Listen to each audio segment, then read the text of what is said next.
মা একটু হরলিক্স দাও না, চেটে চেটে খাবো। দিচ্ছি বাবা।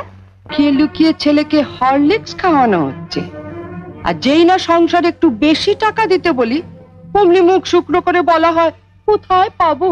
জ্বরেও দুর্বল হয়ে পড়েছে মা, ডাক্তার ওকে হরলিক্স খেতে বলেছে, তাই ওর বাবা ধার করে। থাক, ওসব কথা অনেক শুনেছি, ধরা পড়লেই ধার করেছি। নে লতু, তুলে নে হরলিক্সটা।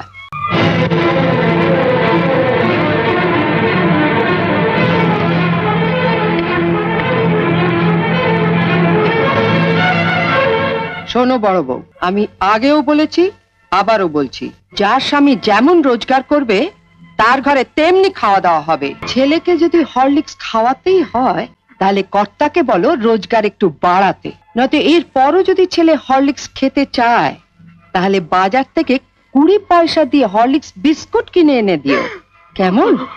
ও দিদু, দিদু আমাকে একটু হরলিক্স দাও না, চেটে খাবো। হরলিক্স খাবে? ওইখানে হরলিক্স পড়ে আছে, যা গিয়ে চেটে চেটে খা। মা, মা দিদি বললো হরলিক্সটা খেতে, শুয়ে পড়ে চেটে চেটে খেয়ে নেবো। কালে খাওয়া খাওয়া আর খাওয়া, মরতে পারিস না, মরতে পারিস না।